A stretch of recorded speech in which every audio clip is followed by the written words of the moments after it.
बिस्मिल्लाहिर्रहमानिर्रहीम अस्सलाम वालेकुम। कल हमने टेंशन इन स्ट्रिंग इसका फर्स्ट केस पढ़ा था, जिसमें क्या थे कि दोनों बॉडीज़ वर्टिकली मूव कर रही हैं, वर्टिकली डाउनवर्ड मूव कर रही हैं। आज हम सेकंड केस पढ़ेंगे जिसमें एक बॉडी हॉरिजॉन्टल और दूसरा क्या होगा, वर्टिकल। तो क्वेश्चन क्या बनेगा, find value of acceleration and tension when one body is horizontal and other is vertical। Acceleration और टेंशन की वैल्यू फाइंड करनी है जब एक बॉडी हॉरिजॉन्टल यानी अमूदन हो और दूसरा क्या हो, एक बॉडी हॉरिजॉन्टल यानी उफ़क़ी हालत में हो और दूसरा क्या हो, वर्टिकल यानी अमूदन हो। फ़र्ज़ कर लिया ये मेरे पास जैसे भी एक डायग्राम बन गई है, इसी से गुजारा करते हैं। ये हमारे पास एक टेबल है, टेबल में हमने एक पुली को अटैच किया हुआ है। पुली कौन सी होनी चाहिए, फ्रिक्शनलेस यानी जिसमें फ्रिक्शन बिल्कुल इंतहाई कम हो। उसके हमने एक बॉडी जिसका मैस ज़रा ज़्यादा है, जो ज़्यादा ज़रा वज़नी है, जो थोड़ा सा पहलवान है, और एक बॉडी जो थोड़ा सा कमज़ोर है, मेरी तरह लगा ले। तो हमने यहाँ पर इस साइड पर यानी टेबल के ऊपर एक ज़रा वज़नी चीज़ रख दी, एक ज़रा पहलवान रख दिया, और दूसरी साइड के ऊपर हमने क्या किया, एक कमज़ोर सा बंदा रख दिया। तो फ़र्ज़ कर लिया इस बॉडी का नाम है ए और इस बॉडी का नाम है बी। अब इसको ज़मीन अपनी तरफ अट्रैक्ट करेगी, जो किसके इक्वल होगी, बॉडी के वेट के इक्वल। और ये रस्सी है, रस्सी में कौन सी फोर्स लगनी है, टेंशन वाली फोर्स किधर होगी, ऊपर की तरफ। तो सबसे पहले हम ये चेक कर लेते हैं इस बॉडी पर कितनी फोर्सेस एक्ट कर रही हैं, यानी कितनी फोर्सेस लग रही हैं। तो सेम कल वाला ही काम है, जो हमने कल किया था आज भी हम वही करेंगे।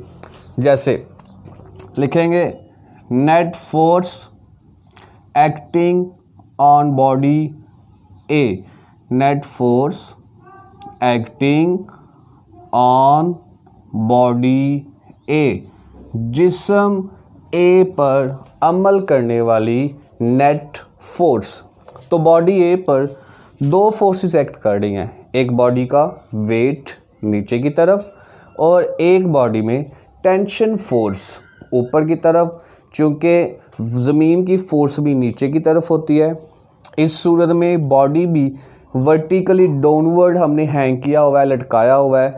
तो इस सूरत में W किसका आ जाएगा, पॉजिटिव का, और T किसका आ जाएगा, नेगेटिव का। यानी F जो नेट फोर्स को रिप्रेजेंट कर रहा है, W हमारे पास पॉजिटिव माइनस T हमारे पास किसका आ गया, नेगेटिव का। इसको क्या लेते हैं, इक्वेशन नंबर 1। आगे हम वही काम करेंगे कि हमारे पास F की value Newton second law of motion से आएगी, और वेट का फार्मूला हमें पता है वो क्या है, mg।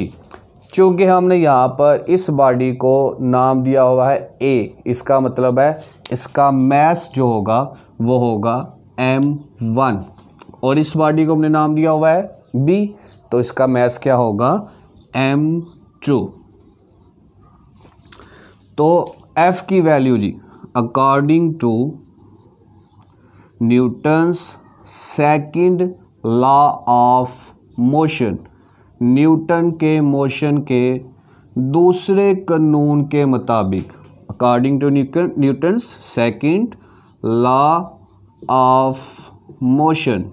तो न्यूटन के दूसरा मोशन का दूसरा कानून क्या है हमारे पास, F इक्वल टू ma। चूँकि हमने यहाँ पर इसका मैस रखा हुआ है m1, तो ये आ जाएगा m1a, एंड वेट का फॉर्मूला हमारे पास होता है mg, तो इसका मैस क्या आ जाएगा, m1g। यानी सेम उसी तरीके से हमने F की value Newton second law of motion से निकाली, वेट का फॉर्मूला उसका हमने फार्मूला यहाँ पे लगाया, और इन दोनों वैल्यूज़ को कहाँ पे आप पुट कर देना है, इक्वेशन नंबर 1 में। तो हेडिंग बन जाएगी by putting values of F and W, F and W in equation number 1 मसावात 1 में एफ और डब्ल्यू की कीमत दर्ज करने से। तो यहाँ पर पुट कर दें, एफ की जगह आ जाएगा M1A इक्वल टू, वेट की जगह आ जाएगा M1G माइनस टी की कोई वैल्यू नहीं है, उसको वैसे का वैसे ही लिख देंगे। ये हमारे पास बन जाएगी इक्वेशन नंबर 2। अब हम देखते हैं कि बॉडी बी पर जो है वो कितनी फोर्सेस एक्ट कर रही हैं। तो बॉडी बी पर इस वक्त 3 फोर्सेस एक्ट कर रही हैं। एक बॉडी का वेट नीचे की तरफ, एक ये अगर एक्शन फोर्स है जो हमने Newton third law of motion में टेबल की एग्जांपल पढ़ी थी कि अगर हम टेबल के ऊपर एक बुक रखते हैं तो उसका वेट किधर होगा, नीचे की तरफ। अगर ये एक्शन है तो रिएक्शन के तौर पर टेबल उस बुक पर ऊपर की तरफ फोर्स एक लगाएगा। तो यहाँ पर भी ये टेबल इस ब्लॉक के ऊपर, इस बॉडी के ऊपर की तरफ एक फोर्स लगाएगा जिसे हम नॉर्मल फोर्स कहते हैं या परपेंडिकुलर फोर्स कहते हैं। और तीसरी जो स्ट्रिंग रस्सी में टेंशन की फोर्स है, तो इसमें टोटल कितनी फोर्सेस लग रही हैं, 3। एक बॉडी का वेट नीचे ज़मीन की तरफ, और एक रिएक्शन के तौर पर ऊपर नॉर्मल फोर्स, और एक रस्सी में जो टेंशन वाली फोर्स है वो 3 लग रही हैं। तो हमारे पास अगर हम यहाँ पर देखें तो ये वेट और आर एक दूसरे के इक्वल लेकिन ऑपोजिट है। अब हमें कैसे पता लगा कि ये इक्वल है? चूँकि बॉडी रेस्ट की हालत में है। अगर बॉडी रेस्ट की हालत में है तो इसका मतलब है कि ये दोनों फोर्सेस शुड बी इक्वल, ये मुसावी होनी चाहिए, इक्वल होनी चाहिए, तभी बॉडी रेस्ट की हालत में होगा। तो जब ये एक अपोजिट फोर्सेस, यानी कह लो कि फॉर एग्जांपल एक हमारे पास +5 है, एक हमारे पास -5 है, तो ऐड करेंगे जवाब क्या आएगा, 0। इसका मतलब है ये दोनों फोर्सेस एक दूसरे को ख़त्म कर रही हैं। पीछे एक ही फोर्स लग रही है, जो कौन सी है, उस रस्सी में, उस स्ट्रिंग में जो टेंशन वाली फोर्स है। तो यहाँ पर सेम स्टेटमेंट आ जाएगी, यानी क्या आ जाएगा, net force acting on body. यहाँ पे अब क्या आ गया, बी, जिस्म बी पर अमल करने वाली नेट फोर्स। तो वो हमारे पास नेट फोर्स हमेशा हम F से रिप्रेजेंट करेंगे। F इक्वल टू, यहाँ पे कोई वेट वाली फोर्स नहीं है, W ख़त्म, एक ही फोर्स है, वो कौन सी है, टेंशन यानी T। यहाँ पर F इक्वल टू T, ये बन गई इक्वेशन नंबर 3। उसके बाद ही हमारे पास F की वैल्यू कहाँ से आएगी, according to Newton second law of motion, Newton के मोशन के दूसरे कानून के मुताबिक F इक्वल टू, F हमारे पास क्या होता है जी, ma, लेकिन हमने इस मैथ को क्या नाम दिया हुआ है, m2a। तो यहाँ पर वेट वाली कोई फोर्स है ही नहीं है इस इक्वेशन में, तो हम यहाँ पर लिखेंगे नहीं। F की ये वैल्यू पुट कर दो कहाँ पे, इक्वेशन नंबर 3 में, तो आ जाएगा by putting values of F। अब चूँकि इसमें एक ही फैक्टर है तो हम यहाँ पर सिर्फ और सिर्फ क्या लिखेंगे, F इन इक्वेशन नंबर 3। इक्वेशन नंबर 3 में चूँकि हमने इसको किसका नाम दिया हुआ है, इक्वेशन नंबर 3। इक्वेशन नंबर 3 में किसकी वैल्यू पुट कर देंगे जी, F की। तो हमारे पास ये आ जाएगा F की जगह m2a इक्वल टू T। इसको नाम दे दो इक्वेशन नंबर 4 का। नेक्स्ट स्टेप उसी तरीके से जैसे हमने पीछे इक्वेशन नंबर 2 और 4 को ऐड किया था, यहाँ पर भी हम क्या करेंगे, equation number 2 and equation number 4 को ऐड करेंगे। तो ये मैं यहाँ पर ज़रा अरेज कर देता हूँ, बाद में इक्वेशन नंबर 2 और 4 लिख देता हूँ। इक्वेशन नंबर 4 तो हमारे पास ये बन गई, T equal to m2a। Equation number 2 जी हमारे पास क्या थी, वो भी यहाँ पे लिख देता हूँ। इक्वेशन नंबर 2 हमारे पास बन गई थी m1a इक्वल टू, W की जगह थी m1g माइनस T, ये थी इक्वेशन नंबर 2। और इक्वेशन नंबर 4 अभी हमने m2a इक्वल टू t। तो इन दोनों को ऐड कर दे, किस किस को, इक्वेशन नंबर 2 और 4 को। नीचे यहाँ पर आ जाएगा, मैं डायरेक्ट यहाँ पर कर देता हूँ, क्या लिखेंगे, by adding equation number 2 and equation number 4 मसावात 2 और 4 को जमा करने से। तो जब हम इसको जमा करेंगे तो ये t जिसके साथ कोई साइन हो क्या होता है, प्लस का, प्लस t माइनस टी से कट जाएगा। पीछे हमारे पास क्या आ जाएगा, चूँकि इन दोनों के मैसेज डिफरेंट है इसलिए ये ऐड नहीं हो सकती। हम इसको लिखेंगे m1a plus m2a equal to, यहाँ पे क्या बचा, m1g। इन दोनों में एक्सेलरेशन मौजूद है तो इसका मतलब है हम एक्सेलरेशन को कॉमन ले सकते हैं।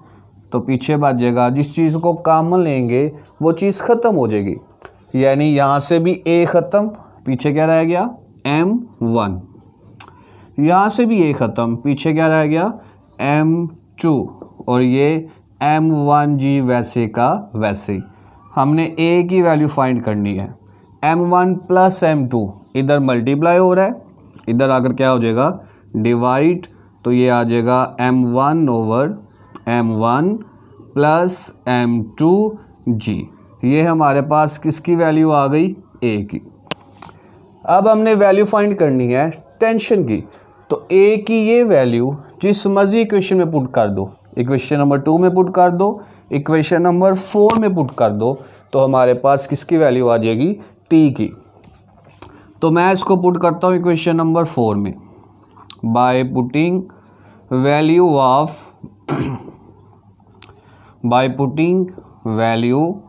Of a stand for acceleration, in equation number 4, equation मसावात 4 में a की कीमत दर्ज करने से। तो मसावात 4 है हमारे पास, t equal to m2a, t equal to m2 और a की जगह m1g divided by m1 plus m2। ये हमारे पास किसकी वैल्यू आ गई जी, टेंशन की। तो यही हमने फाइंड करना था, किस किस की वैल्यू, एक्सेलरेशन की और टेंशन t की। इसके रिलेटेड एक न्यूमेरिकल है 3.7, वो भी साथ देख ले जल्दी से। 3.7 की स्टेटमेंट देखें जी। यहाँ पर मैंने जो एक्सेलरेशन और टेंशन की फार्मूला जो डिराइव किया था वो यहाँ पे लिख दिया है। डायग्राम को भी यहाँ पर अभी मैंने रेस नहीं किया, उसकी वजह क्या है वो स्टेटमेंट आपको समझाता हूँ इस डायग्राम के ज़रिए। 3.7 दिया हुआ है, 2 masses 26 kilogram and 24 kilogram are attached to end of string which passes over a frictionless pulley. हमारे पास दो मैसेज हैं, एक मैस है 26 kg, एक है 24 kg, यानी एक का मैस ज़्यादा है और एक का मैस क्या है, कम। अब हमने किसको जो 26 kg इसको हमने m1 लेना है या m2 लेना है, उसके लिए डायग्राम देखें। इस बॉडी का नाम हमने दिया हुआ था A और इसको हमने कहा हुआ था इसका मैस क्या है, m1, इसका मैस क्या है जी, m2। इस बॉडी का वेट है या ये ज़्यादा भारी है और ये बॉडी जो है वो क्या था, लाइट यानी हल्का। तो इसका मतलब है जिसका वजन होगा उसको हमने क्या लेना है फिर, m2। इसका ज़्यादा 26 और 24 में से 26 का, तो हम 26 को लेंगे m2 और 24 को हम लेंगे m1। उसके बाद g फॉर्मूले में यूज़ होगा, हम यहीं पर लिख लेते हैं। g की वैल्यू फिक्स होती है 10 ms-2। फाइंड हमने करना है a एंड t, एक्सेलरेशन को, और दूसरी चीज़ हमने क्या फाइंड करनी है, टेंशन। एक्सेलरेशन का फॉर्मूला यहाँ पे हमने लिखा हुआ है m1g, अभी ड्राइव भी किया था, m1 प्लस m2। इस साइड पर टेंशन t का फॉर्मूला लिख लेते हैं, m1 m2g upon m1 plus m2। सारी वैल्यूज़ यहाँ पर दी हुई हैं। स्टेटमेंट चूँकि मैंने बताया कि स्केलेटन न्यूमेरिकल है, तो इसका मतलब है कि एक बॉडी हॉरिजॉन्टल है और एक क्या है वर्टिकल। ये आगे उसने स्टेटमेंट में दिया भी हुआ है। ए इक्वल टू वैल्यूज पुट कर दो। m1 हमारे पास है 24 मल्टीप्लाई जी की वैल्यू कितनी है जी 10 डिवाइडेड बाय m1 हमारे पास है 24 प्लस m2 कितना है जी 26। इसको मल्टीप्लाई करेंगे तो ये बन जाएगा 240। 24 प्लस 26 इन दोनों को ऐड करेंगे तो ये हमारे पास बन जाएगा 50। इन दोनों को डिवाइड करेंगे, 240 को डिवाइड करेंगे 50 के ऊपर, तो जवाब हमारे पास आ जाएगा 4.8 ms-2। ये एक्सेलरेशन का जवाब आ गया। दूसरा हमारे पास टेंशन है, m1 की जगह 24 मल्टीप्लाई m2 की जगह 26 मल्टीप्लाई g की वैल्यू क्या होती है 10। m1 की जगह 24 प्लस m2 की जगह 26। अब नीचे ऐड करेंगे तो ये बन जाएगा 50। ऊपर मल्टीप्लाई करेंगे 24, 26 एंड 10, तो ये हमारे पास क्या जवाब आएगा, आप यहाँ पे मल्टीप्लाई करके देख सकते हैं। तो 24, 26 और 10 को मल्टीप्लाई करेंगे, जवाब आ जाएगा 6240। इसको डिवाइड करना है 50 पर, तो हमारे पास आ जाएगा 124.8 न्यूटन।